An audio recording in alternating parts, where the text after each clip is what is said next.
Bom dia, meus irmãos. Hoje nós estamos iniciando uma série de palestras em comemorativa ao nosso 81 anos da fundação dessa casa.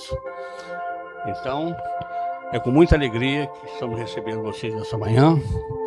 E para iniciar o nosso trabalho dessa manhã, vou passar a palavra para o nosso irmão Felipe, que é da Mocidade e que também, a partir de agora, estamos iniciando esse projeto de fazer inclusão deles aqui na tribuna para ser os futuros oradores dessa casa. Com vocês, a palavra o nosso irmão Felipe.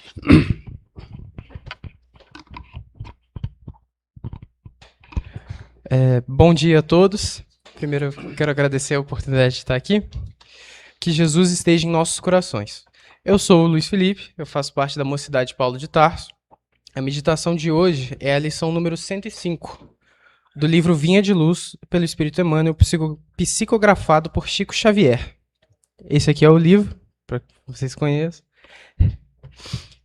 Enfim, o título da lição é Paz do Mundo e Paz do Cristo. Eu vou dar um pequeno destaque para esse título, pois o Emmanuel vai nos mostrar que existem duas formas de entender a paz. A pergunta que fica para nós é: qual das duas nós estamos buscando? A paz vos deixo, a minha paz vos dou. Não vou-la dou como o mundo a dá. Jesus, Evangelista João, capítulo 14, versículo 27. É indispensável não confundir a paz do mundo com a paz do Cristo. A calma do plano inferior pode não passar de estacionamento. A serenidade das esferas mais altas significa trabalho divino, a caminho da luz imortal. O mundo consegue proporcionar muitos acordos e arranjos nesse terreno, mas somente o Senhor pode outorgar ao espírito a paz verdadeira. Nesse momento, Emmanuel está apresentando a ideia principal da lição. A paz de Cristo não é simplesmente ausência de problemas. Muitas vezes nós nos sentimos tranquilos, mas espiritualmente parados. A verdadeira paz acompanha quem continua trabalhando, aprendendo e evoluindo. Nos círculos da carne, a paz das nações costuma representar o silêncio provisório das baionetas. A dos abastados inconscientes é a preguiça improdutiva e incapaz. A dos que se revoltam no quadro de lutas necessárias é a manifestação do desespero doentio. A dos ociosos sistemáticos é a fuga ao trabalho. A dos árbitros é a satisfação dos próprios caprichos. A dos vaidosos é o aplauso da ignorância. A dos vingativos é a destruição dos adversários. A dos maus é a vitória da crueldade. A dos negociantes sagazes é a exploração inferior. A dos que se agarram a sensações de baixo teor é a viciação dos sentidos. A dos comilões é o repasto opulento do estômago, embora haja fome espiritual no coração. Emmanuel ele começa a apresentar exemplos. Em praticamente todos eles existe uma falsa sensação de paz, baseada na riqueza, no orgulho, no poder, no prazer ou no comodismo. É uma paz que depende das circunstâncias e coisas materiais. Por isso, ela pode desaparecer a qualquer momento. Há muitos ímpios, caluniadores, criminosos e indiferentes que desfrutam a paz no mundo. Sentem-se triunfantes, venturosos e dominadores do século. A ignorância endinheirada, a vaidade bem vestida e a preguiça inteligente sempre dirão que seguem muito bem. Não te esqueças, contudo, de que a paz do mundo pode ser muitas vezes o sono enfermiço da alma. Busca, desse modo, aquela paz do Senhor, paz que excede o entendimento, por nascida e cultivada portas adentro do espírito, no campo da consciência e no santuário do coração. Emmanuel finaliza com um convite a cada um de nós. Em vez de buscarmos apenas uma vida sem dificuldades, que possamos buscar a paz ensinada por Jesus. Uma paz construída por dentro do coração, através da consciência tranquila, da fé e da prática do bem. Que possamos levar essa reflexão para o nosso dia a dia e perguntar a nós mesmos: onde temos buscado a nossa paz? naquilo que o mundo oferece ou na paz que Jesus nos ensinou? Muito obrigado pela atenção.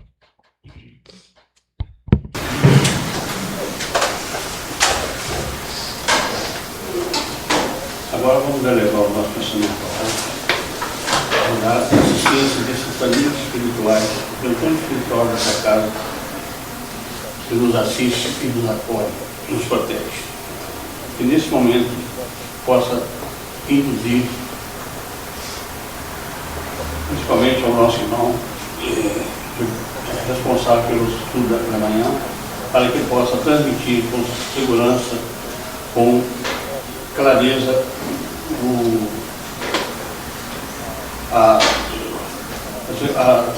os estudos dessa manhã. Pai nosso que estais nos céus, santificado seja o vosso nome. Venha a nós o vosso reino. Seja feita a vossa vontade, assim na terra como no céu. Com o nosso de cada dia dai-nos hoje. Perdoe as nossas ofensas, assim como nós perdoamos os nossos ofensores. Não deixeis cair na tentação e livra, Senhor, de todo mal, que assim seja. O nosso, dando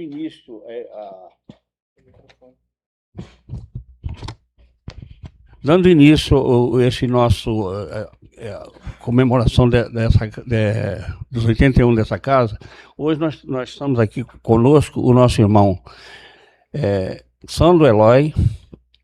Ele é formado em administração de empresa, nasceu no Rio de Janeiro, trabalhador há mais de 20 anos na Casa Espírita Cristã de Maria de Nazaré e no Núcleo de Estudo Rita de Cássia, na cidade do Rio de Janeiro, com experiência em atividades assistenciais, mediúnica e doutrinária.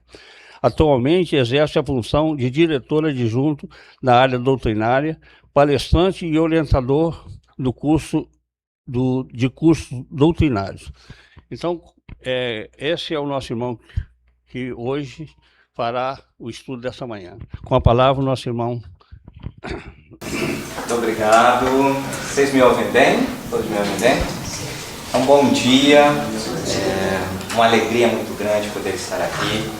Quero começar agradecendo o convite carinhoso que a casa nos fez de estarmos aqui na manhã de hoje compartilhando, estudando, pensando um pouco mais nessa doutrina que nos esclarece, que nos direciona, mas acima de tudo, que nos consola. Vamos rogar essa espiritualidade amiga que preparou esse espaço para nos receber com tanto carinho, que possa seguir conosco durante todo o nosso encontro. Bem, eu sou da geração X e, para quem não está familiarizado com os termos, essa geração são aqueles nascidos entre 1965 e 1980. E essa foi uma geração, assim como tantas outras que anteriormente vivenciaram essa mesma situação, uma geração que passou e segue passando por profundas transformações tecnológicas. Uma geração que vivenciou essas transformações. Eu recordo, por exemplo, da primeira oportunidade que tive de ter contato com um microcomputador. Isso foi lá em 1996. Melhorou, né? Isso foi lá em 1996, quando eu tive a oportunidade de ter contato com o primeiro microcomputador. E esse ano, 1996, foi um ano emblemático para a história da humanidade, assim como todos os outros que nós vemos acompanhando aí. Foi um ano, por exemplo, que se encerrou em definitivo o apartheid. Quem é da época deve lembrar um pouco mais. Foi quando se clonou Ovelha Dolly, também. Foi nesse ano, 96. Foi em 96 também que desencarna Renato Russo. Eu, como era fã da banda, quando recebi a notícia, aquilo me causou um impacto muito grande. Então, não só por essas razões, mas por muitas outras, esse ano ficou marcado aqui na minha memória. E foi o ano, então, que eu tive contato, a primeira oportunidade com o microcomputador. E de lá para cá, venho observando, né, as transformações tecnológicas, venho vivenciando essas transformações, assim como as outras gerações que eu comentei, e agora, mais recentemente podemos falar aí dos últimos 3 ou 4 anos, né? E lembrando que quando falamos de evolução tecnológica nos últimos anos, 3 ou 4 anos já é muito tempo. Nos últimos 3 ou 4 anos, a gente vem acompanhando as evoluções da inteligência artificial. Mas antes de falar um pouquinho da inteligência artificial, eu queria trazer aqui 2 exemplos que vão nos ajudar a compreender um pouquinho melhor a proposta de estudos da manhã de hoje. O primeiro exemplo é o seguinte: na nossa querida casa lá no Leblon, que é o nosso grupo de estudos, em realidade a nossa matriz fica na comunidade da Rocinha, estão todos convidados a conhecer. Nós temos uma atividade sensacional, que é a confecção da pomada do vovô Pedro. Inclusive, quem tiver interesse depois em saber um pouco mais da atividade, me coloco inteiramente à disposição. A nossa casa é uma das casas que confecciona a pomada, né? E já faz isso há muitos anos e tudo mais. E a pomada, a confecção da pomada, propriamente dita, ela não é só uma tarefa dos encarnados. Ela é, acima de tudo, uma tarefa também dos desencarnados, porque é uma atividade que tem uma característica mediúnica muito grande. Então é fundamental para a realização desse trabalho que os trabalhadores possam cuidar da ambiência do trabalho. E como é um trabalho que acontece em mais de um dia, tem uma preparação prévia e ao final se faz ali 3 ou 4 dias de preparação. Aconteceu recente agora. Geralmente ela é feita ao final de maio. Esse ano, por uma série de razões, ela foi confeccionada agora recentemente, no finalzinho ali de julho. Então, é um trabalho onde é preciso ter uma preocupação com a manutenção da ambiência. E por essa razão, uma das ferramentas que a casa utiliza para a manutenção dessa ambiência é a música. Os trabalhadores cantam durante toda a realização da pomada, né? Todos cantam. Claro, nós temos voluntários que tocam violão, que cantam, né? Só que nós estamos falando de 3 dias de atividade.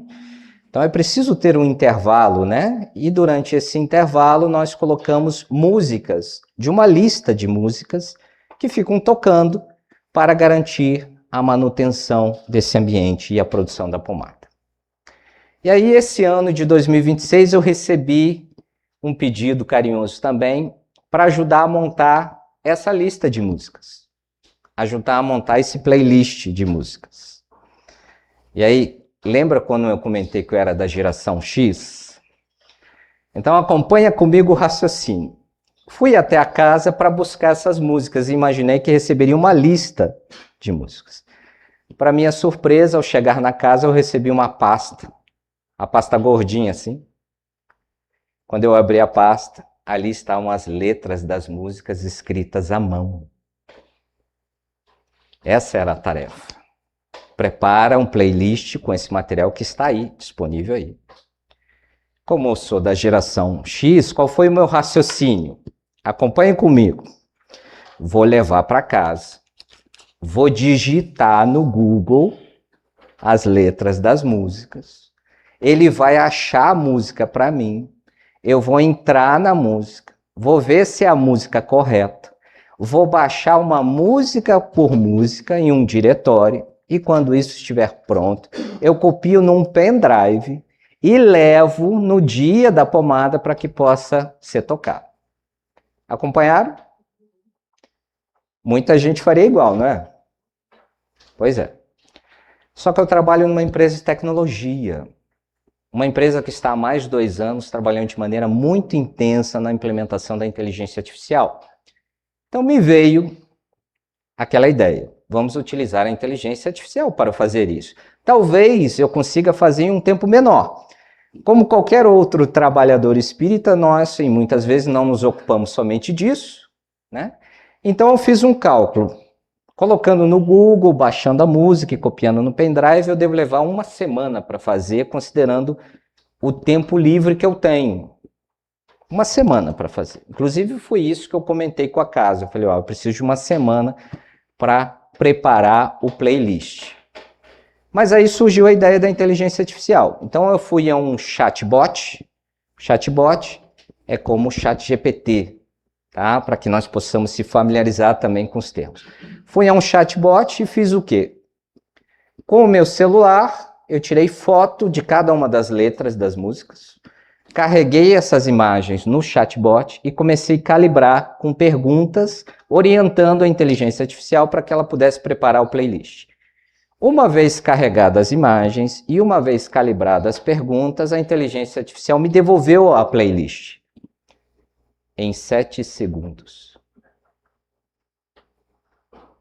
A minha reação foi a mesma. 7 segundos. Uma semana de trabalho em 7 segundos. E ainda não só me entregou a playlist, me perguntou se eu queria, já de imediato, copiar essas músicas diretamente para a nuvem, para que eu pudesse acessar de qualquer lugar, sem precisar do pendrive para isso. Isso é para que a gente consiga ter ideia um pouco do potencial dessa ferramenta e do que ela é capaz de nos fornecer. Mas eu queria trazer um outro exemplo também, junto com esse primeiro.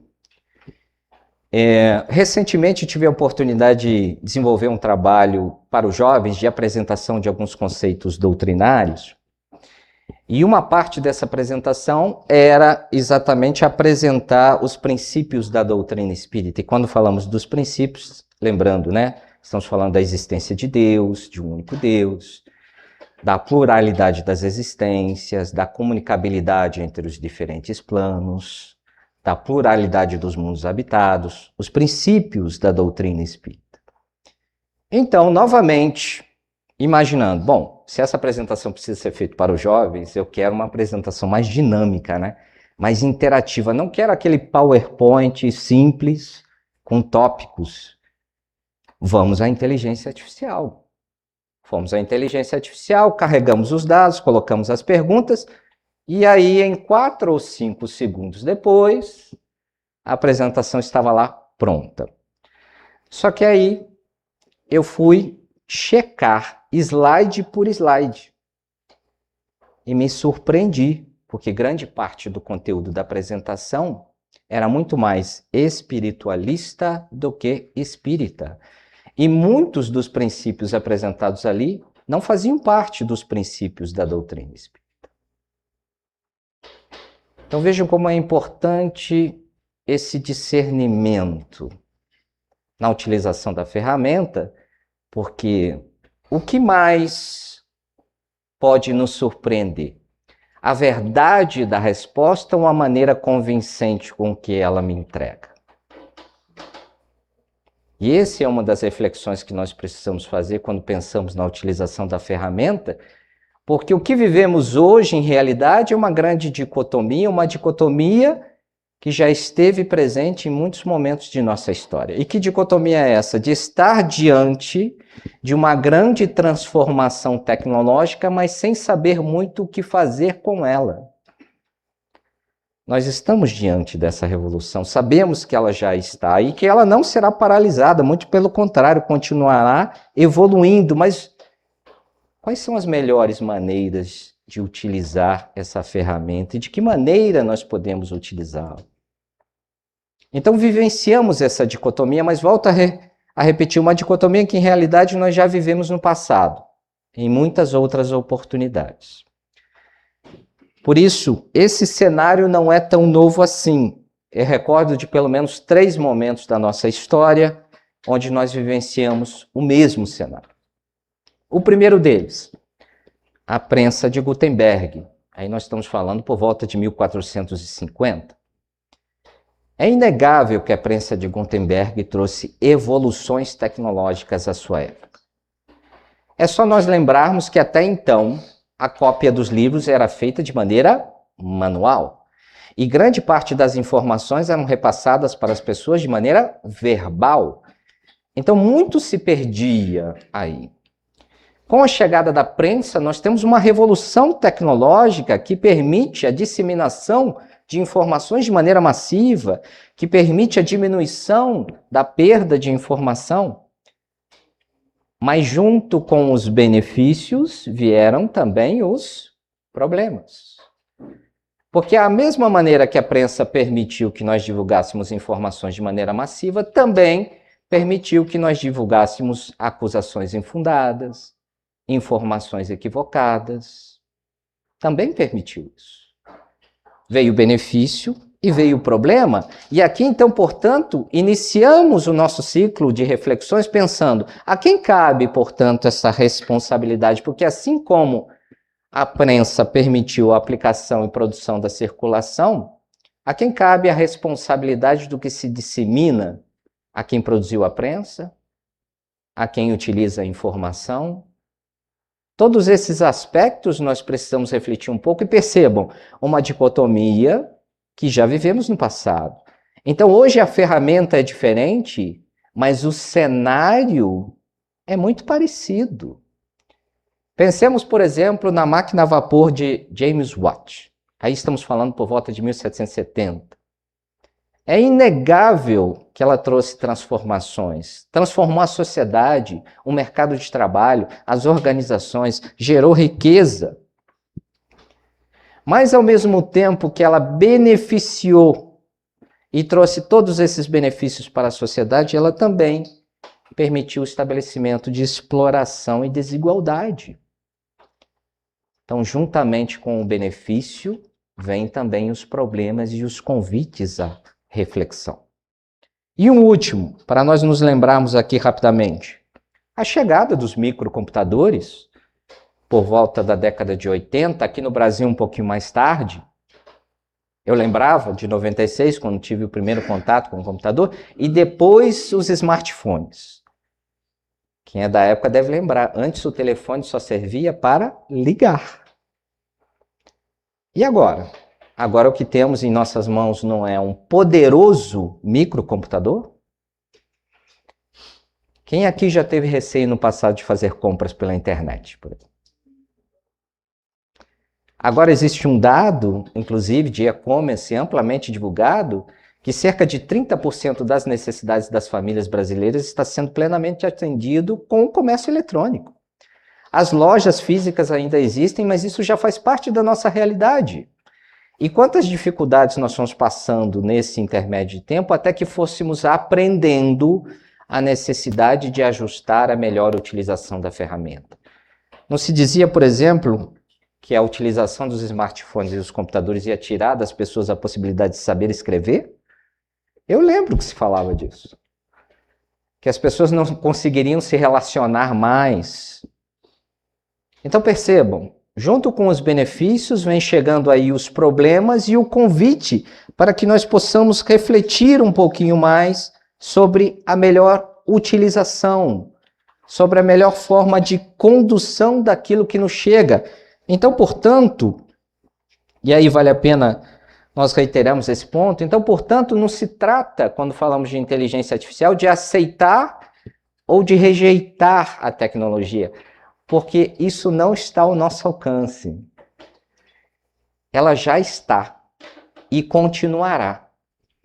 O que nos cabe, portanto, é pensar as melhores maneiras de utilizá-la, regulamentá-la, para que essa ferramenta possa atender às necessidades a que efetivamente veio. Como, por exemplo, criar uma playlist em 7 segundos. Se esse é um trabalho que nós podemos fazer em tão pouco tempo, por que não utilizá-lo para isso? Mas, ao mesmo tempo que ela fornece esses benefícios, como vimos, ela também pode nos trazer muitos problemas. Então, depende, portanto, de nossa intenção, nosso objetivo e para que utilizamos a informação que aí recebemos. Nesse sentido, a ideia da manhã de hoje é que possamos falar um pouco sobre inteligência artificial à luz da doutrina espírita ou inteligência artificial e espiritismo. E por isso escolhemos algumas perspectivas importantes. Claro que essas perspectivas não dão conta do assunto.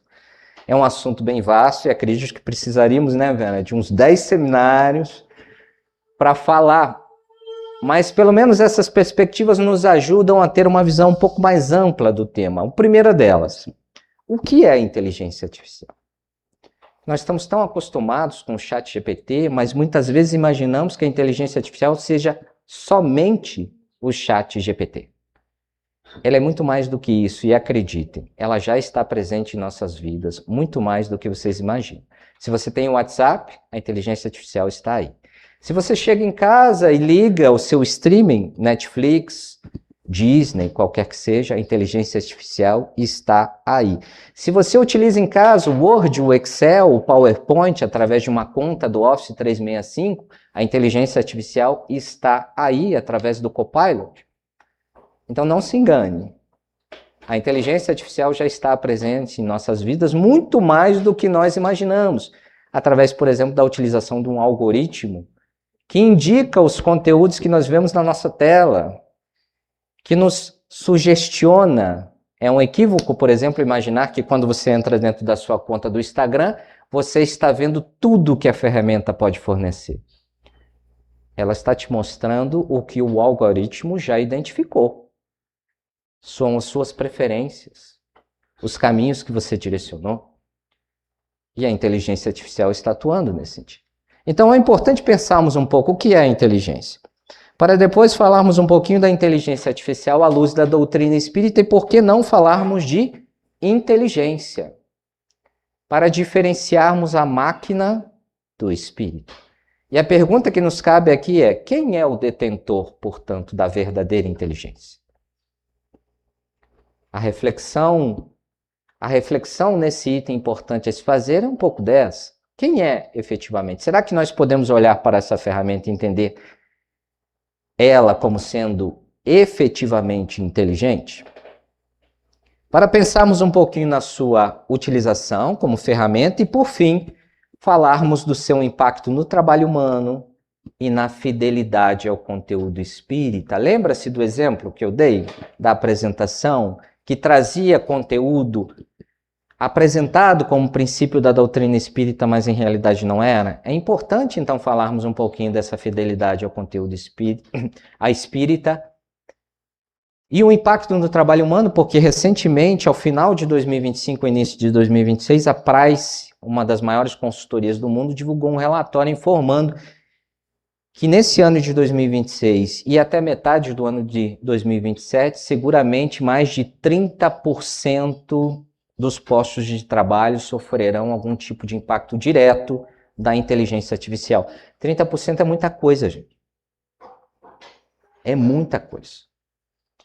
Então seria inocência nossa imaginar que isso não vai gerar algum tipo de impacto na nossa realidade social, porque se estamos falando de 30% da maior parte dos postos de trabalho, nós estamos falando de transformações sociais, não só na organização da empresa, mas de uma realidade social também.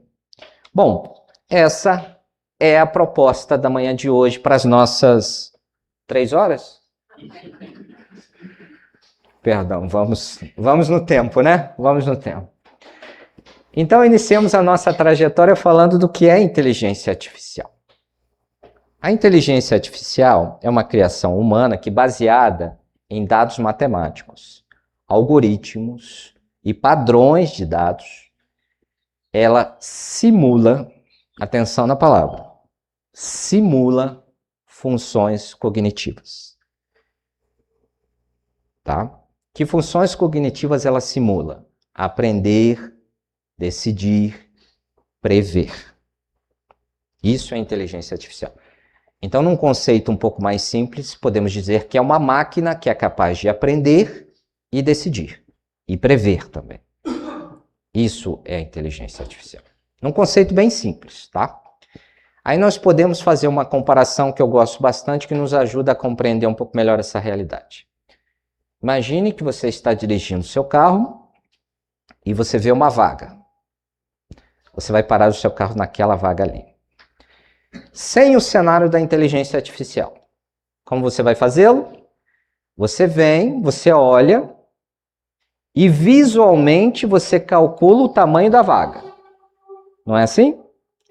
Só que não esqueça que já tem uma informação que está arquivada com você, que é o tamanho e as dimensões do carro. Você já carrega essa informação com você. Então você chega na vaga, visualmente você visualiza se o carro cabe ali. Se você identificou que visualiza, você começa a tomar decisões, correto? Ou seja, você decide parar o seu carro ali, você decide iniciar as manobras, a conhecida baliza, não é? O temor das autoescolas, né? Você inicia a baliza. para que o carro possa caber na vaga. E durante esse processo, você vai tomando uma série de decisões. Que decisões são essas? Velocidade, distância. Você está tomando decisões. Ok? A distância do meio-fio, a distância entre um carro e outro. Isso você faz normalmente, até que o carro esteja na vaga. Perfeito? Agora imagine isso no cenário da inteligência artificial através de um carro autônomo. Se vocês já receberam um vídeo de algum carro autônomo, não se espante, essa realidade já existe. De você largar o carro e ele parar o carro sozinho na vaga. Tá? A inteligência artificial pode fazer isso? Perfeitamente, através de um agente de IA. E nós vamos entender a diferença entre inteligência artificial agêntica, agente de inteligência artificial. Através de um agente de inteligência artificial, o carro vai entrar na vaga. Ele vai fazer a mesma coisa que você fez. Ok? Vai simular isso. A diferença é que ele está recebendo, a inteligência artificial está recebendo os dados de outras fontes, mas também está processando e decidindo. Enquanto você identifica o tamanho da vaga através dos seus olhos, a inteligência artificial está recebendo dados através do GPS, que identifica a localização precisa do seu carro, dos sensores de movimento e de aproximação, sabe? Aquele apitinho, quando você vai chegar próximo do meio-fio, ele começa... Aquilo vão gerando dados. A inteligência artificial recebe esses dados, processa esses dados e inicia a decisão. Então, com esses dados, ela também identifica se o carro cabe na vaga ou não. Com esses dados, ela identifica se pode iniciar as manobras, porque o volante é elétrico, está vinculado a um sistema, a um computador que funciona dentro do carro. O carro recebeu esses dados, processou essa informação e inicia a manobra, calculando velocidade, distância e tudo mais. Percebeu? É isso que a inteligência artificial faz. Então, no exemplo do carro autônomo, que é a utilização prática de um agente de inteligência artificial, nós podemos entender como é essa dinâmica. E ali nós também podemos entender o seguinte: a inteligência artificial não é uma coisa só. Eu comentava do ChatGPT, né? Geralmente a gente tem a ideia de que eu vou entrar no ChatGPT, então, portanto, eu vou entrar na inteligência artificial. Você já está nela, utilizando no seu dia a dia. Não é só o ChatGPT. Então, por isso que é importante que nós possamos entender que a inteligência artificial é um nome dado para um conjunto de sistemas. Quando nós estamos falando disso, nós estamos falando de um conjunto de sistemas, de programas que estão atuando o tempo todo, que estão recebendo dados, que estão decidindo. E aí, nesse sentido, vale a pena, somente por uma questão didática, separar alguns conceitos. Por exemplo, já que não é uma coisa só, já que não é só o ChatGPT, já que são muitos sistemas, que sistemas são esses? Um deles é a IA generativa. Quando nós falamos de IA generativa, nós estamos falando do que, na realidade? De sistemas que têm a capacidade de produzir respostas analisando um grande volume de dados e estabelecendo padrões para isso. Qual é um exemplo de IA generativa? O ChatGPT. Porque ela está analisando dados da internet. Então, são muitos dados. Isso a IA generativa faz. Analisa esses dados todos, esse volume gigantesco de dados, processa, identifica padrões e gera respostas. Gera respostas, ok? Isso aí a generativa faz muito bem. E nesse sentido, utilizando a IA generativa, é importante que nós possamos compreender a diferença entre calcular, prever e compreender. Um exemplo bom nesse sentido é: a IA generativa é como se fosse uma pessoa que leu milhares de páginas de livros e a partir daí começou a identificar padrões? Exatamente. Isso é IA generativa. Mas não significa que pela pessoa ter lido milhares de páginas e identificado padrões que ela compreendeu o que leu. Percebe a diferença? E nem que ela entendeu o sentimento ali colocado, ou muito menos que ela tenha entendido tenha entendido o aspecto moral da mensagem ali escrita. Ela identificou padrões. É isso que ela fez. Percebe? Calcular, prever e compreender. Essa diferenciação nós precisamos ter em mente, porque ali na frente, daqui a pouco, nós vamos falar da inteligência efetiva. E quem tem essa capacidade efetiva? Somos nós, não a máquina. Nós emprestamos à máquina uma pequena fatia do que chamamos de inteligência. Emprestamos isso a ela, porque ela não é detentora da verdadeira inteligência. Bom, Desculpa, Imagina. por me exemplo, ajuda que eu vou beber uma água aqui, tá bom? vou te ajudar. No Google, você, por exemplo, pergunta o que é a doutrina espírita? Aí você vem as definições. Não quer dizer que aquelas definições ali estejam na doutrina. Né? Para que as pessoas saibam realmente. Muita gente entra para produzir uma palestra, pega aquelas definições do Google e coloca e joga para apresentar. Isso é perigoso. Falaremos disso. Bem que a gente combinou antes aqui, né? Eu tenho uma amiga lá em Itaperuna, aliás, eu acho que tem em Itaperuna essa aí falar do domingo que vem, né? Eu não vou poder estar aqui, estou fazendo outra palestra em outro lugar. Mas em Itaperuna, uma amiga falou assim: por que você não pega suas palestras e joga no chat GPT? Eu falei assim: olha, vai tirar toda a minha criatividade. Eu não vou sentir que fui eu que coloquei, escrevi aquilo ali, eu que vou falar. Concorda? Certamente, porque nós falaremos um pouco disso um pouquinho mais aqui na frente, né? Deu um spoiler aqui, né? Deu um spoiler não. Mas, sem sombra de dúvida, novamente, vamos pensar em ferramentas, né? De maneira geral. Eu posso utilizar uma faca para cortar alimentos e saciar a fome, ou eu posso utilizar uma faca para ferir o meu irmão. A ferramenta é a mesma. O que se diferenciou de uma situação para outra foi a intenção, o objetivo para qual eu estou utilizando essa ferramenta. Então, para o fim adequado, a ferramenta tem muito potencial. Então, se eu quero, por exemplo, utilizar as minhas apresentações e pedir que o chat GPT revise o layout, por que não? Porque ela pode me entregar uma apresentação visualmente muito mais interessante. Eu posso utilizar o chat GPT, por exemplo, para identificar diferentes perspectivas de um tema só. Olha, esse tema à luz da doutrina espírita eu explorei nessa e nessa perspectiva. Busque na internet outras possibilidades.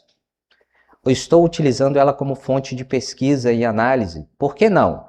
Mas todas essas alternativas baseadas na necessidade do discernimento e da crítica. Todas elas. Ou seja, a informação que eu recebo, ela não significa necessariamente a verdade. E por quê? Porque a inteligência artificial, de muitas maneiras, pode se equivocar. A pergunta pode estar equivocada, a base de dados utilizada por ela pode estar equivocada, a fonte de informações pode ser outra, totalmente diferenciada do que aquela que se foi indicada. Ela tem N maneiras de se equivocar na informação que foi enviada. E a inteligência artificial, com alguma exceção, ChatGPT e Gemini não é assim, mas existem algumas outras, ela não vai dizer para você que não sabe. Ela vai te dar uma informação. Cabe o discernimento de quem utiliza de separar o joio do trigo. Então, a ferramenta tem um potencial muito grande de utilização, mas ela não representa a verdade absoluta. Não representa. Por isso é tão importante que se tenha esse discernimento na utilização. Em qualquer instância da inteligência artificial, porque nós estávamos falando aqui do carro autônomo, por exemplo. E quando nós olhamos essa realidade do carro autônomo, podemos pensar assim, graças a Deus, Sam, não preciso mais fazer baliza. A autoescola não precisa ensinar mais baliza. Desculpa, gente, se tem alguém pensando isso, eu não queria acabar com o sonho, mas isso não é verdade. E por quê? Como qualquer outra máquina ou equipamento, ela pode falhar. E se ela falhar, quem fará? Quem aprendeu, quem sabe, quem tem o discernimento, quem aprendeu a baliza para colocar o carro na vaga de maneira mecânica e não automática. Percebe? Esse é o ponto. Tinha um jovem que trabalhava comigo alguns anos atrás, Nada contra os jovens, viu? Né? Já fui jovem também. E nós estávamos trabalhando na implementação do sistema novo. E estávamos na fase de testes, né? E nessa oportunidade ele estava emitindo os relatórios, olhando os cálculos dos relatórios. E eu perguntei para ele, como é que você sabe que o relatório está certo? E a resposta, saiu do sistema. Aí o convite que eu faço, gente, não é somente para a inteligência artificial, mas pensemos um pouquinho como isso impacta nas nossas vidas. Fora um pouquinho do cenário da inteligência artificial, por vezes a gente também não fala. Como é que você sabe que determinada informação é verdadeira? Porque saiu no grupo. Porque está no Google. Porque a internet disse. Porque disseram que é de Chico Xavier. Percebe? O mesmo com o Google, com a inteligência artificial. Eu comentei com ele, não, você precisa saber fazer os cálculos. A inteligência artificial vai te poupar de fazê-los a todo instante, mas você precisa saber fazê-los, porque senão você não tem como criticar a informação que recebeu. Você não tem como validá-la. E aí, novamente, nada contra. Mas isso é muito chato. Crescer dói. Mas isso não diminui a necessidade. Evoluir é fundamental. E como fazer isso sem estudo? Sem aprendizado? Por isso, a todo tempo nós nos perguntamos, eu estou utilizando a inteligência artificial para fazer melhor o que eu já faço?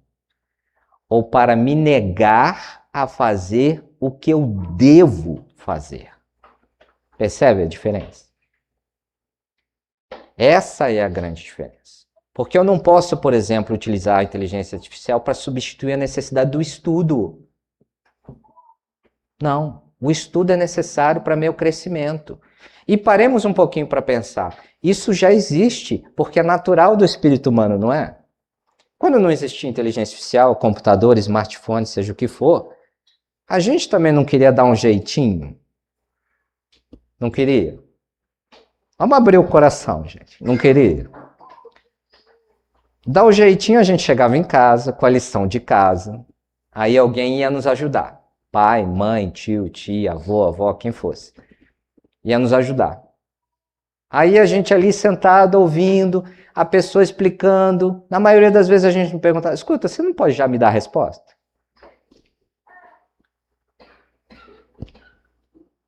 O mais fácil não significa necessariamente que é o correto. E a todo instante nós somos convidados a escolher entre o mais fácil e o correto. O correto. Então o jeitinho que a gente dava no passado, ele continua acontecendo hoje, vocês percebem? Só que a diferença de perguntar para o pai e para a mãe, ele vai lá no chat GPT e pergunta. E nós precisamos estar atentos a isso, porque se eventualmente temos o discernimento de olhar para a mensagem e criticá-la, precisamos ter esse discernimento, precisamos ajudar também aqueles que não têm, em especial as crianças. Faço aqui o meu apelo às crianças. A criança não tem o discernimento de entender que o que ela está recebendo, se é o melhor, se é o correto. Por isso nós precisamos estar atentos a isso. Atentos ao que a criança vê, ao que a criança escolhe. Porque dentro do jeitinho, ela também vai procurar fazer o mais fácil. É da natureza humana. É da natureza humana. E é ali, nesse momento, que nós precisamos auxiliá-la, orientá-la para dizer, não, a ferramenta te ajuda a fazer melhor, mas não tira o seu dever. E o seu dever é estudar, é aprender, é se desenvolver, é crescer. Claro, gente, que eu lembro, e eu lembro perfeitamente dessa época, né? A minha época, se você perguntava a resposta de uma vez, porque você não queria ir lá olhar na Barça, lembra? Qual o volume? Né? E eu nem tinha Barça, tinha que ir no vizinho, porque era um negócio tão caro, né? Era um absurdo de caro, né? Então tinha que ir no vizinho que tinha para ver qual o volume da Barça que tinha lá. A gente não queria. Então a gente queria o fácil. A gente queria o fácil. O que eu estou trazendo é para que vocês percebam, né, um aspecto importante quando falamos aqui de inteligência artificial. As chagas da humanidade permanecem as mesmas. Mudou a ferramenta, mudou o cenário, mas as chagas continuam sendo as mesmas, as necessidades continuam sendo as mesmas. Por isso que quando falamos de orientar as nossas crianças, precisamos nos lembrar do comentário de Kardec lá na questão 685. Sem educação moral, não avançamos como civilização, como espíritos. Não avançamos. Esse é o ponto. Bom, falando rapidamente dos agentes de inteligência artificial aqui, só para a gente fechar um pouquinho nesse sentido, são todos aqueles que têm multidecisões, tá? Só didaticamente para que vocês saibam. Um carro autônomo é um exemplo de um agente de inteligência artificial. Ou seja, além da informação histórica, além daquilo que ele acessa pela internet, ele recebe informações em tempo real e processa e decide isso o tempo todo. Esse é um exemplo de agente de IA. Os serviços de suporte também. Ai, Sandro, pensei que você ia me livrar dessa, né? Falar de serviço de suporte, odeio falar com máquina. Está falando com um agente de IA. E vocês já perceberam como é multifuncional? Ele tem informação arquivada, você vai alimentando com informações no teclado ou via voz, ele recebe, processa e te devolve. Recebe, processa e te devolve. É isso que faz. Bom, já falamos um pouquinho disso, é importante falarmos então à luz da doutrina espírita, e como já falamos em inteligência, vale a pena retornarmos, lembrando, portanto, que a inteligência não é somente as funções cognitivas. Quando estamos falando de inteligência, nós estamos falando das capacidades mentais, das capacidades que o espírito, acima de tudo, tem de aprender, de criar, de inovar e de lidar com as diferentes situações da vida, não só de maneira lógica, não só de maneira criativa, não só de maneira social, não só de maneira emocional, mas também moral. Então percebam que a inteligência é esse grande guarda-chuva imenso, e uma pequena parte, uma pequena fatia dessa inteligência são as funções cognitivas. E por que é importante entendermos isso? Para compreendermos por que, lá no Livro dos Espíritos, nas causas primárias, a espiritualidade vem nos dizer, é por essa razão que ela é um atributo do espírito, não da máquina. Ela é um atributo do espírito. A inteligência vai se desenvolvendo em cada uma das encarnações, nos foi dada por Deus, e segue a vontade do livre-arbítrio e a vontade do divino, nesse sentido. E o que nós fazemos? Emprestamos uma parte dessa inteligência a essa máquina, por quê? Porque quando falamos de matéria, lembramos, evidentemente, que matéria em si, o instrumento, ela é manipulada pelo espírito. O cérebro, portanto, é o órgão e o espírito é detentor dessa inteligência. E o pensamento é sua manifestação. E quando assim compreendemos, logo percebemos, portanto, essa relação espírito e inteligência efetiva. Não sei se vocês sabiam, por exemplo, mas com a permissão dos familiares, o cérebro de Albert Einstein foi retirado logo depois que ele desencarnou para estudo. A ciência queria entender um pouco melhor como uma criatura tinha uma inteligência tal, né? E para a decepção desses que retiraram o cérebro, perceberam que aquele órgão não era muito diferente de qualquer outro. Para nós espíritas, essa explicação é mais fácil, porque nós sabemos que a inteligência não está aí. Esse é o órgão. É como um instrumento, né? Um instrumento bem cuidado e bem afinado, sem sombra de dúvida, vai nos auxiliar a ouvir uma música melhor. Mas ela não... O instrumento não cria a música e nem substitui a necessidade do músico. Então, quando entendemos dessa matéria, deste órgão, dessa manifestação, e que o espírito é, portanto, o detentor, Logo, percebemos também a importância de falar dessa inteligência intelectual e dessa inteligência moral. Porque eu pergunto, uma criatura que tem muito desenvolvimento intelectual, ela é obrigatoriamente boa? Não. Quantos exemplos nós temos disso? Uma civilização que tem um profundo alcance ou desenvolvimento tecnológico, ela é necessariamente justa? Não. E por que razão? Porque o que caracteriza esse desenvolvimento é a evolução moral. E lá, na lei de progresso, nós logo percebemos que o capital intelectual se desenvolve em geral, primeiro que o capital moral, que o desenvolvimento moral. E por quê? Porque essa inteligência deveria engendrar, sustentar e manter o desenvolvimento moral. Vemos isso claramente lá em Lei de Progresso. No entanto, por vezes tropeçamos e deixamos que esse capital intelectual, que esse desenvolvimento intelectual prevaleça, esquecendo da necessidade da moralidade que efetivamente caracteriza o desenvolvimento espiritual. E aí, nesse sentido, logo percebemos também a importância de falarmos sobre conhecimento e sabedoria, porque existe até uma autora, quando falamos de inteligência artificial nesse sentido, estava compartilhando com o meu amigo aqui no início do nosso encontro, né? Uma autora que fala sobre lideranças, Maria Homem, é o nome dela, tem um livro muito interessante, Procura-se Novas Lideranças, que ela vem falar muito desse conceito de que, historicamente, a potência chega antes que a maturidade. Então, quando falamos de inteligência artificial, vivenciamos isso. A potência já chegou. Ela já se estabeleceu.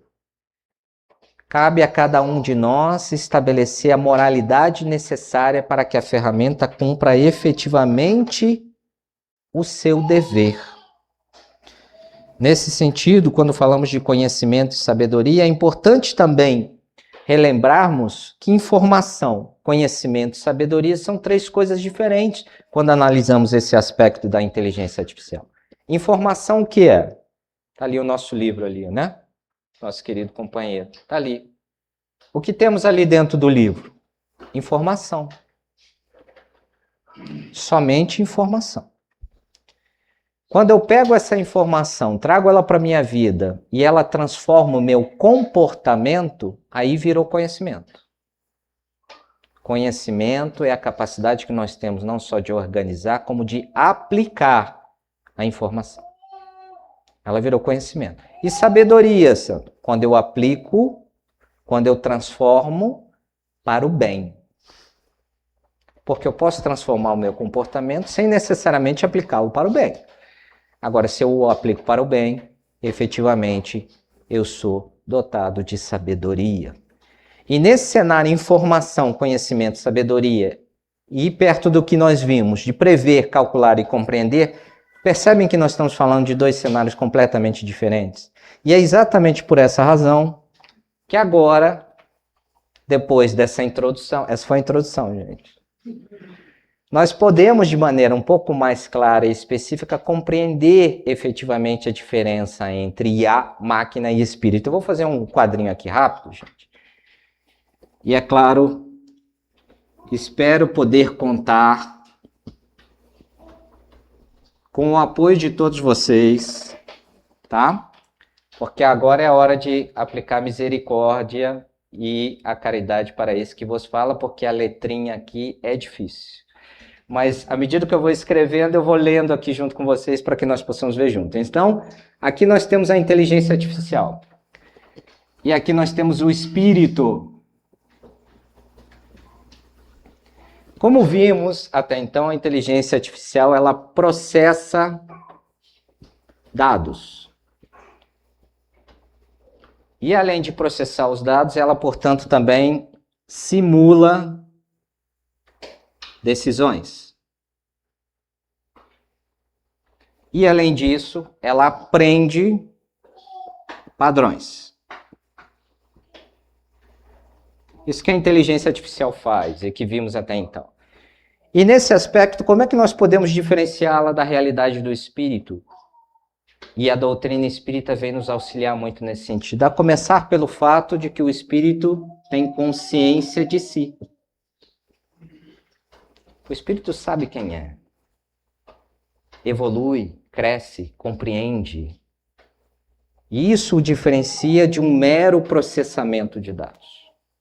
Enquanto que a inteligência artificial simula tão somente decisões, o espírito imortal tem o livre-arbítrio.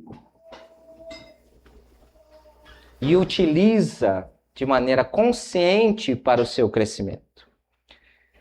E ao tempo que a inteligência artificial aprende padrões, nós, espíritos imortais, nos responsabilizamos moralmente por nossas atitudes, e exatamente por essa razão, por nos responsabilizarmos moralmente por nossas atitudes através da utilização do livre-arbítrio e a consciência de si, que nós evoluímos espiritualmente. E aí nos fica muito mais fácil compreender as diferenças. A inteligência artificial substituirá a inteligência humana? Não. É ferramenta. Mas a inteligência artificial pode nos levar a outro patamar de inteligência? Sim. Se bem utilizado. Tem um exemplo que eu gosto de trazer, que é o da fogueira. Hoje, se eu preciso fazer uma fogueira, eu vou até uma floresta e eu tenho algumas preocupações, concorda? Eu preciso achar lenha seca, eu preciso isolar a área para garantir a segurança, então eu isolo com pedras. Lembrando que quando nós falamos de fogueira, eu preciso de um comburente, de um combustível. Eu tenho todas essas preocupações para então preparar uma fogueira. O que a inteligência artificial pode fazer por mim? Pode me entregar a fogueira pronta. Por quê? Para que eu dedique a utilização da minha inteligência para pensar que fim eu vou dar à energia e o calor gerado pelo fogo. Então ela pode me levar para outro patamar de inteligência. Eu continuo sabendo como fazer a fogueira, mas eu não preciso fazê-la mais. Eu vou para outro patamar. Percebe? Aí a inteligência artificial pode nos levar. Por isso que é tão importante falarmos do seu uso. Nós vemos, está lá a Lei de Progresso, terceira parte do Livro dos Espíritos. Né? Está lá na Lei de Progresso esclarecendo que essa, como qualquer outra, é uma ferramenta e por si só ela não é boa ou má. Assim como o dinheiro. Já ouviram falar que o dinheiro é do diabo? Coitado do dinheiro. O dinheiro não é do diabo, gente. Dinheiro é ferramenta. Tem uma lição lindíssima de Bezerra de Menezes chamada O Dinheiro, que vem nos falar como é importante utilizar essa ferramenta para comprar o alimento, para produzir os medicamentos. É ferramenta, depende da intenção, do objetivo. Para que eu estou utilizando o dinheiro? Para que eu estou acumulando o dinheiro? Né? A intenção. Com a inteligência artificial não é diferente, então nós precisamos pensar um pouquinho. Por isso, quando falamos, e existem algumas matérias aí, vocês já devem ter visto seguramente, falando que a inteligência artificial é a diretamente responsável pela diminuição da capacidade reflexiva. Já viram?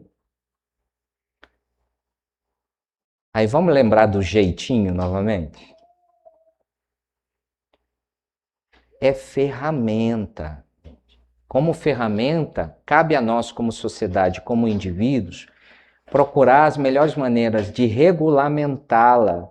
E mais do que isso, é de nossa responsabilidade a melhor utilização dentro de nossas casas, no nosso celular, na nossa televisão, no nosso computador, para que ela possa atingir o objetivo a qual ela foi feita efetivamente, que é de facilitar as nossas vidas, porque de verdade, gente, a tecnologia deveria, em realidade, nos auxiliar de maneira efetiva a reduzir sofrimentos e não aprofundar desigualdades.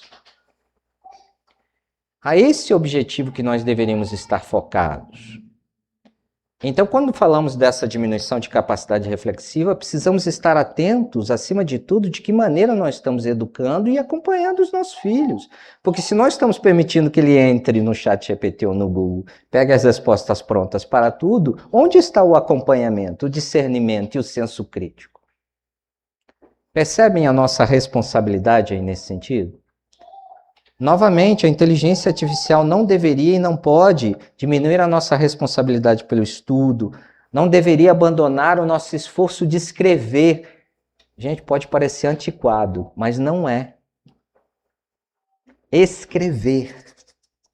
Isso promove um exercício mental muito grande, que nos auxilia no desenvolvimento, organiza nossos pensamentos.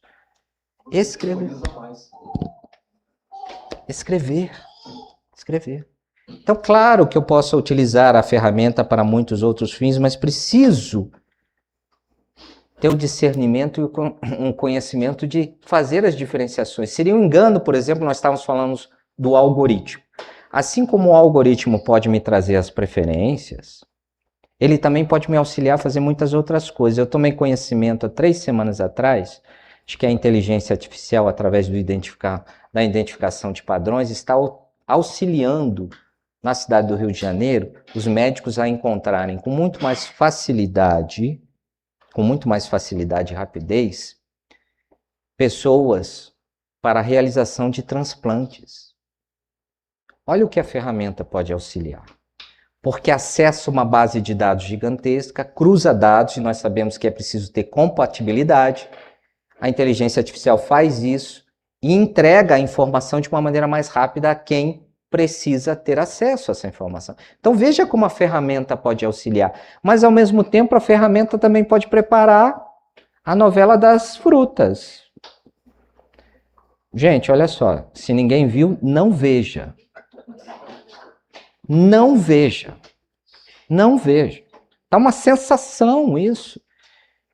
Porque é o equívoco da nossa parte, gente. Eu vou sair da casa espírita e eu quero cuidar da minha ambiência, eu quero cuidar da minha paz interior. Lembrando da questão do Livro dos Espíritos, né? Fé no futuro, posse necessário e consciência tranquila. Eu quero cuidar da minha consciência tranquila. Aí eu chego em casa, ligo no Netflix, o seriado do zumbi, cortando a cabeça de todo mundo, falo, meu Deus, estou obsidiado. Percebem? A sequência de decisões que nós vamos tomando, que nos leva para aquele caminho. O algoritmo é assim.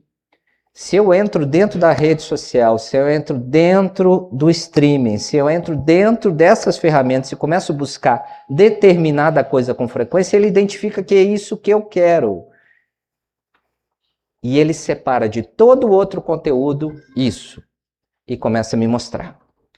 E esse é o mesmo celular que o meu filho e minha filha vai pegar para ver. Ok? Então é importante nós termos isso em mente, que nós temos uma responsabilidade nesse sentido. Aí, por fim, avançando aqui, né? Já para a gente caminhar para o nosso final, falar das últimas 2 perspectivas que até então falamos. Uma do trabalho humano.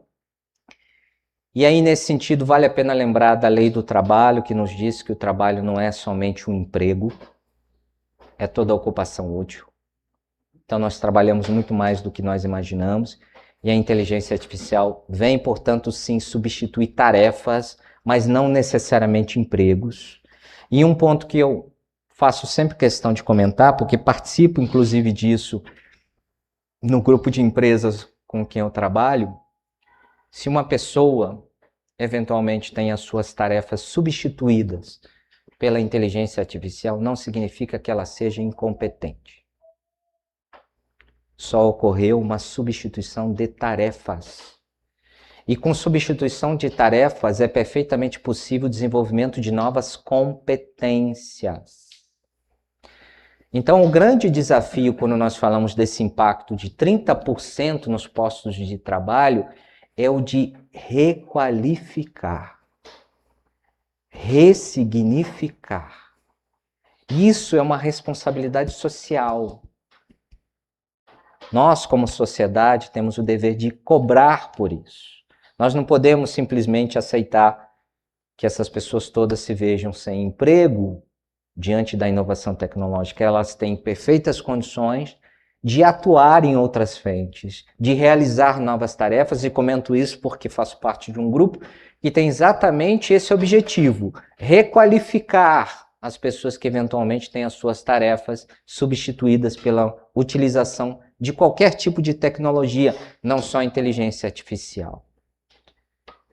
É o nosso dever auxiliar e apoiar, e esse, em realidade, é o grande desafio que nos chega. E quando falamos, portanto, do desafio, como último item a explorar aí na manhã de hoje, a fidelidade ao conteúdo espírita, nos lembremos, sem sombra de dúvida, das palavras do Espírito Emmanuel a Chico Xavier, quando ele disse: quando eventualmente qualquer coisa que eu diga esteja contrária ao que encontramos aqui no Livro dos Espíritos, ignore o que eu disse. Ignore. Então, se há dúvidas eventualmente de que fonte eu posso buscar para me certificar de que o conteúdo da doutrina que utilizarei está de acordo com o que a espiritualidade apresentou, busque o Livro dos Espíritos.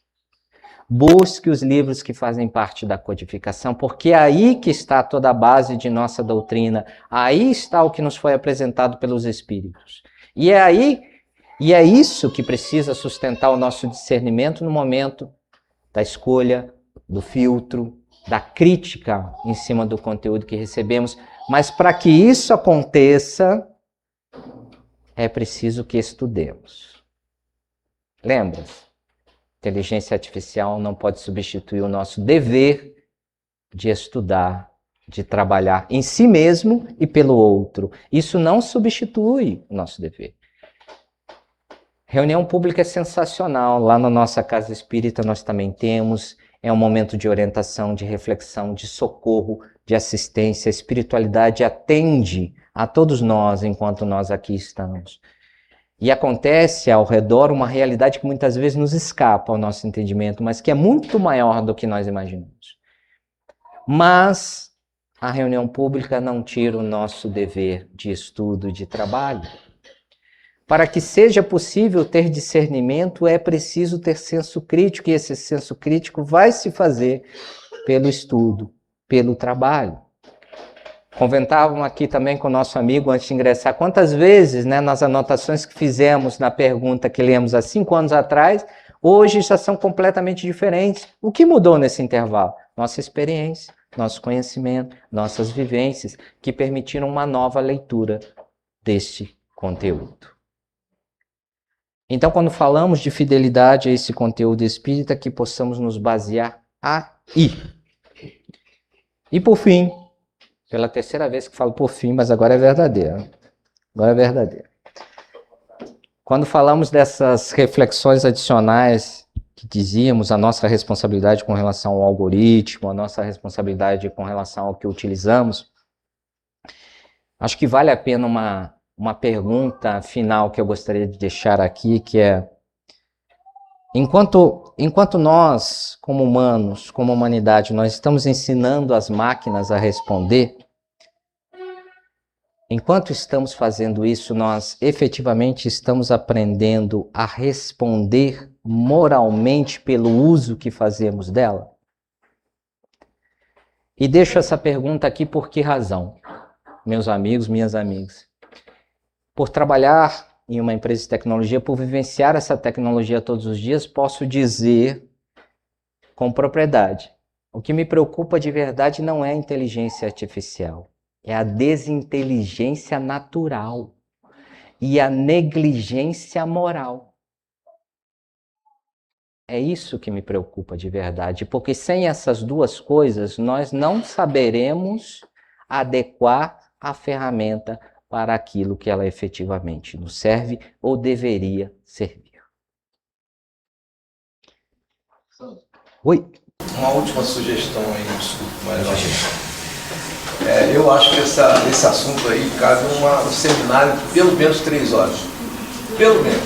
Se não for o dia todo aí, porque hoje com a educação das crianças, hoje está complicado. Porque a preguiça de raciocinar é um obstáculo muito grande à evolução intelectual. Você fica estacionado. Tá?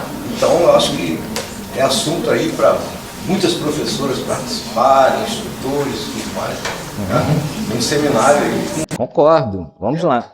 Você está limitado. Sem dúvida. Coisa dizer, você não consegue entender cada hora. Sem dúvida, sem dúvida. O tema é extenso. O tema é extenso. Ainda mais, por exemplo, com a diversidade de ferramentas que você tem e como elas operam, em muitas oportunidades você pode, inclusive, se ver facilmente num cenário de engano se você não está atento a essa utilização. Então, faz parte da minha realidade do dia a dia a utilização dessa tecnologia. E mesmo assim, em muitas oportunidades eu me vejo em cenário de enganos. Você imagine, para mim, que vivencio isso no dia a dia, imagine para, eventualmente, as pessoas que não estão familiarizadas a isso. Então, concordo plenamente, eu acho que vale a pena falar sobre uso saudável, uso prejudicial. Acho que vale muito a pena falar sobre nossas responsabilidades com a utilização da ferramenta e os caminhos que damos nesse sentido. Então, cada um desses itens, daí aí um universo aí de discussão para frente. Mas, A gente preocupa muito com a criança e o jovem, mas os aposentados também têm essa dificuldade de vencer, é um vício, né? Vencer esse vício da telinha. Então, se você puder, no seminário, acrescentar mais vício da telinha. Gostei do título. O vício da telinha. A gente começa com saindo do jeitinho, passando pelo vício da telinha e chegando no mundo ideal.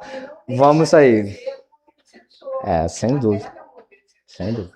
E é interessante, porque quando a gente fala de algoritmo, por exemplo, nós não podemos nos esquecer que o algoritmo, através do conjunto de sugestões que ele prepara para você, esse algoritmo também traz as sugestões que melhor agradam a sua utilização.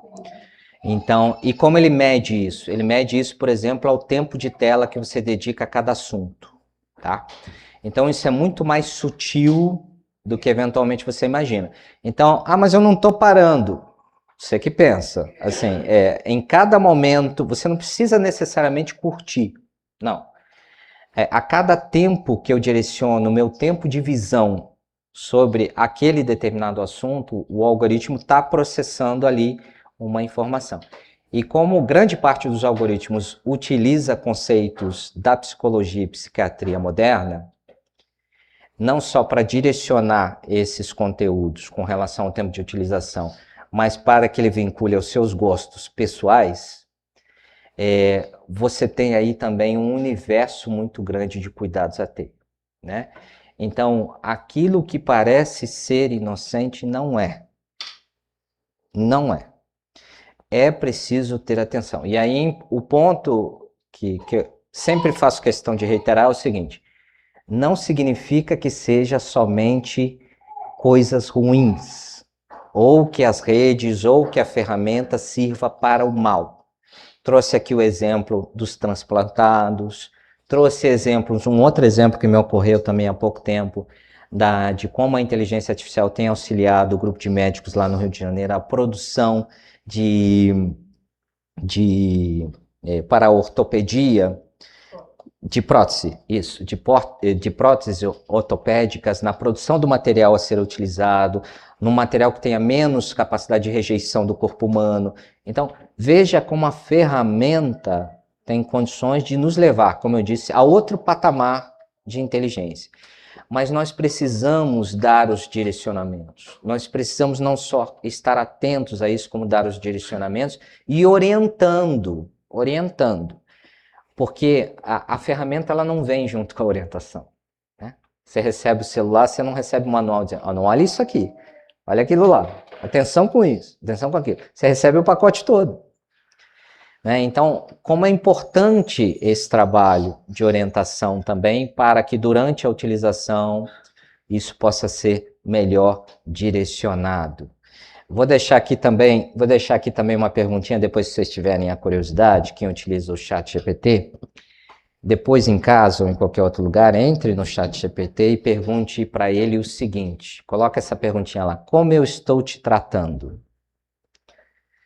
Faça essa perguntinha quem tiver a curiosidade e veja a resposta que você vai receber e procure ver nessa resposta se aquilo ali está de acordo com o que você utiliza. Tirando a parte que o chat vai te responder de maneira educada e formal, como certamente dizendo que você a trata super bem, tirando essa parte, veja o que ela apresenta para você. Se aquilo que está ali eventualmente te causar um pouco de estranheza, atenção, porque aquilo que ela te apresenta é aquilo que você mais consulta. Oi. Sobre essa sugestão do seminário, eu penso que o tema deveria ser mais abrangente, inteligência artificial versus moralidade. Exatamente. Não é específico de uma religião. Exato, exato. Por isso que as chagas continuam sendo as mesmas, né? E por isso que a mensagem de Jesus também continua atualizada.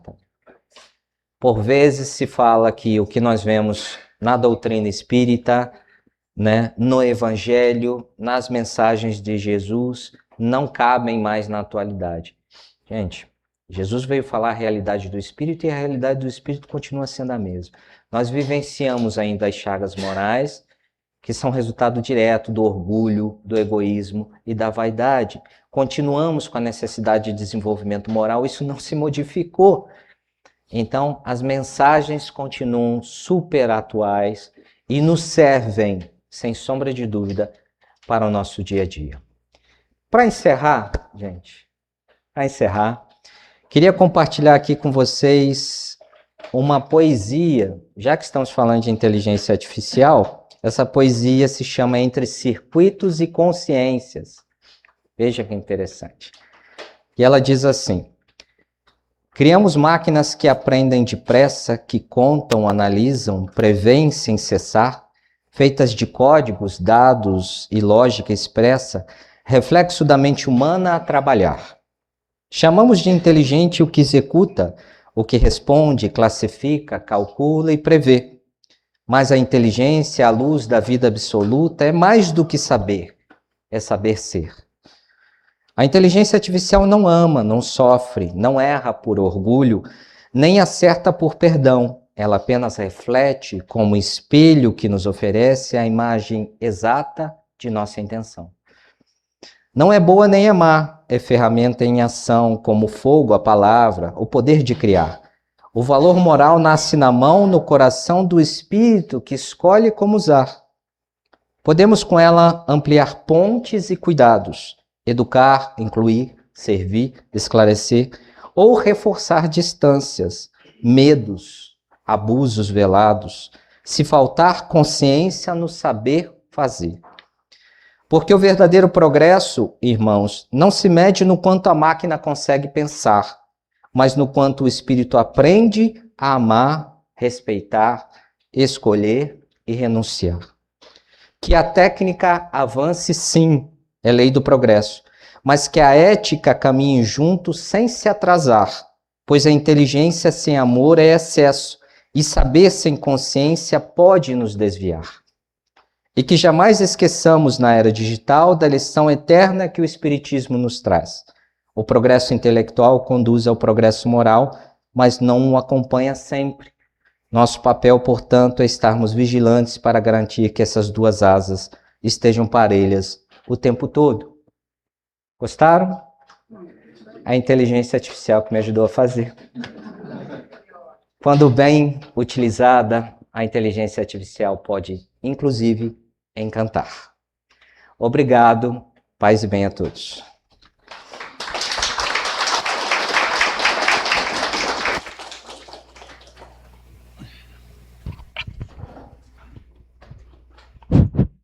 Dando continuidade à programação desse mês, então, antes de terminar, nós vamos passar um vídeo, um trabalho que foi feito aqui, sobre a história dessa casa, em homenagem àqueles fundadores e também os trabalhadores dessa casa.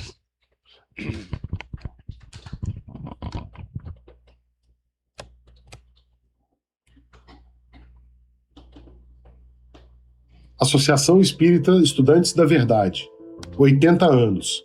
Nossa história. A AEV foi fundada na década de 40 do século XX, época marcada pela Segunda Guerra Mundial.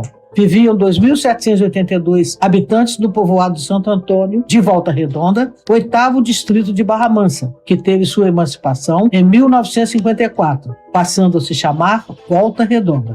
De 1941 a 1946, chegavam trabalhadores para construir e operar a CSN, e alguns traziam dentro de si uma semente luminosa.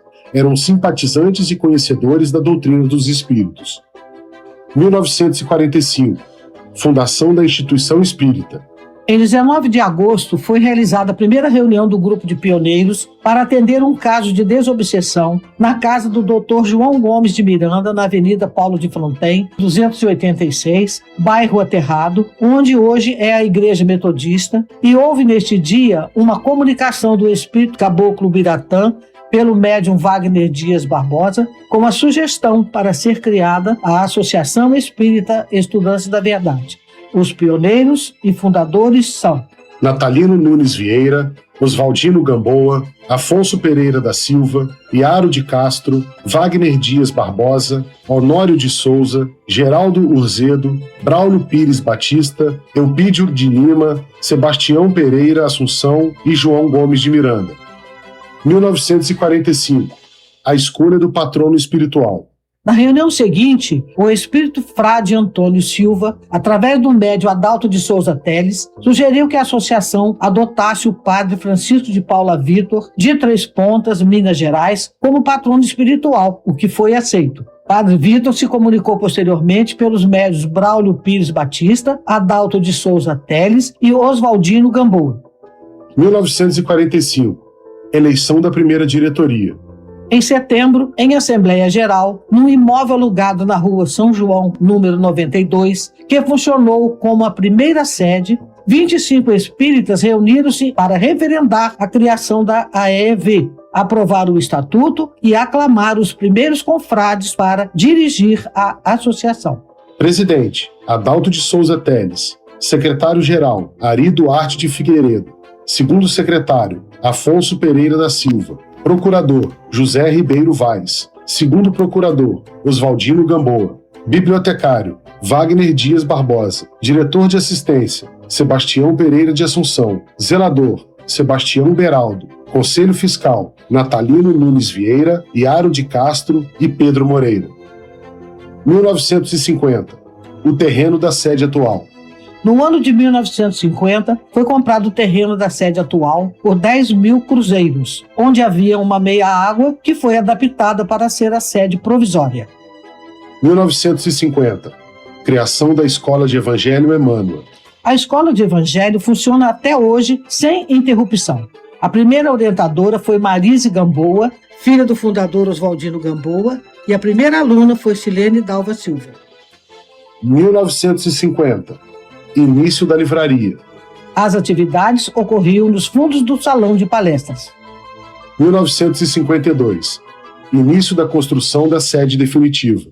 Foi constituída uma comissão de construção, inicialmente composta por João Rodrigues, Alfredo Miranda Prado e Carlindo Dias. Pela magnitude da obra, outros colaboradores foram incorporados. O primeiro projeto de arquitetura foi feito pelo Dr. Hernando Guimarães Andrade. 1952. Criação da Mocidade Espírita de Volta Redonda. O nome da mocidade foi mudado em 1959 para Mocidade Espírita Paulo de Tarso, pois nessa época haviam sido criadas outras duas juventudes na cidade. 1956. Criação da Escola Bezerra de Menezes. Com poucas escolas públicas para o ensino primário na cidade, ela funcionou até 1974. 1962. Conclusão da construção da sede definitiva. Localizada na rua Carlos Chagas, número 708, bairro São Lucas, em Volta Redonda, estado do Rio de Janeiro. 1963. Fundação da UMEVOR, União Municipal Espírita de Volta Redonda. A UMEVOR foi a união da Associação Espírita Estudantes da Verdade, Centro Espírita A Caminho da Luz e Centro Espírita Leopoldo Machado. 1963. Primeiro registro do Estatuto da AEV em Volta Redonda. A primeira reforma do Estatuto foi registrada no cartório do primeiro ofício, criando o Conselho Deliberativo e o mandato para a diretoria com duração de 3 anos. 1970. Primeira livraria espírita externa. Iniciou suas atividades em uma loja no segundo andar do edifício Clube dos Funcionários da CSN, na Rua 14, Vila Santa Cecília. 1970. Instalação do serviço de homeopatia. Sob a orientação do diretor espiritual, Dr. Alberto Seabra, que usava o pseudônimo Albério Silva, foi iniciado o serviço de atendimento com receitas mediúnicas. 1970. Início do serviço de assistência alimentar Bittencourt Sampaio. Atendimento às famílias carentes em situação de insegurança alimentar. 1972. Criação da logomarca da AEV. A logo foi escolhida num concurso interno da AEV e o vencedor foi o jovem da Mocidade Espírita Paulo de Tarso. A marca foi publicada no informativo de janeiro de 1973 e foi alterada em 2005, sendo publicada a partir do informativo número 89. 1980. Início da grande reforma para ampliação da sede. 1984. Construção do prédio da nova livraria e da biblioteca Professor Deolindo Amorim. 1984. Implantação do estudo sistematizado da doutrina espírita na AEV. Foi criada a metodologia para estudo a partir da conexão existente entre as obras básicas do Espiritismo: o Livro dos Espíritos, o Livro dos Médiuns, o Evangelho segundo o Espiritismo, o Céu e o Inferno e a Gênese. 1985. Primeiro almoço fraterno e início dos eventos beneficentes. 1986. Primeira banca de livros espíritas. A primeira banca foi instalada na Rua 33, na Vila Santa Cecília. Na década de 90, foram instaladas outras 2 bancas na Avenida Amaral Peixoto e no bairro Retiro. 1987. Lançamento do Guia para Estudo da Doutrina Espírita. O primeiro livro, editado pela AEV, apresenta uma metodologia para estudo a partir da conexão existente entre as obras básicas do Espiritismo, codificadas por Allan Kardec. 1993. Lançamento do livro Os Adeptos de Rustem. Segundo livro editado pela AEV. 2000. Implantação do Serviço de Atendimento Fraterno. Assistência espiritual em novos moldes, com acolhimento e escuta individualizados. 2000. Instalação da Sala de Costura Irmã Irlete. Atendimento a gestantes carentes, com a confecção e doação de enxovais para bebês. 2001. Instalação e inauguração da Biblioteca Deolindo Amorim. 2002. Lançamento do livro Jean-Baptiste Rustem, O Missionário da Fé. Terceiro livro editado pela AEV. 2005. Lançamento do livro histórico da AEV e resumo biográfico de Francisco de Paula Vitor. Quarto livro editado pela AEV. 2006. Instalação do elevador. Melhoria da acessibilidade e inclusão dos frequentadores para acesso aos andares superiores. 2007.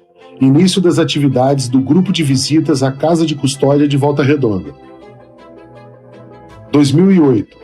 Realização do 4º Congresso Jean-Baptiste Rustem, em Volta Redonda. 2024. Instalação do quiosque de livros espíritas.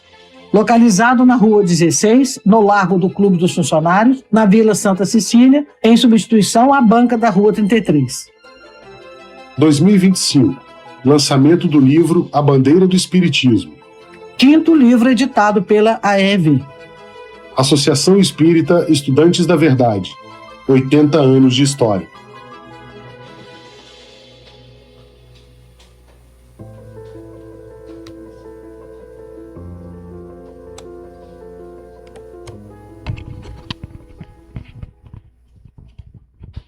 Então, dando continuidade aqui, eu vou passar para vocês o programa desse mês. Então, hoje, abrindo aqui nossa programação, tivemos aqui o nosso irmão Sandro. Muito obrigado pela sua participação, viu? Que Jesus continue te iluminando, abençoando. No próximo domingo, teremos Quem é o Cristo? É o nosso irmão Rafael de Amorim Siqueira. No dia 16, o caráter sensível do Espiritismo moderno, a nossa irmã Vera Lúcia Garcia. No dia 23, ressignificado e experiência do luto, nosso irmão Eduardo Guimarães de Niterói. E no dia 30, encerrando as atividades, morte ou desencarne, a nossa irmã Maria Olegário Costa, do Rio de Janeiro, que hoje temos a honra de recebê-la aqui na nossa casa, que fará o fechamento aqui da nossa programação. Queremos, então, agradecer até o nosso irmão Felipe, tá, pela sua participação. E, excepcionalmente, este mês, não faremos o trabalho de passe devido ao grande contingente que temos aqui, temos pouco médio. Então, vamos agora encerrar a nossa programação dessa manhã, elevando o nosso pensamento a Jesus, a Francisco de Paula Vitor, para que possa nos iluminar, nos conduzir nesse trabalho, para que possamos dar continuidade a esse trabalho com segurança, com equilíbrio. Que assim seja. Pai nosso que estais nos céus, santificado seja o vosso nome. Venha a nós o vosso reino, seja feita a vossa vontade, assim na terra como no céu. O pão nosso de cada dia dai-nos hoje. Perdoe as nossas ofensas, assim como nós perdoamos os nossos ofensores. Não deixeis cair em tentação e livra, Senhor, de todo mal, que assim seja. Antes, eu queria ver se tem alguém pela primeira vez nessa casa. Não? Então, muito obrigado pela presença de vocês. Então, estão convidados para os próximos, durante a semana e as próximas palestras.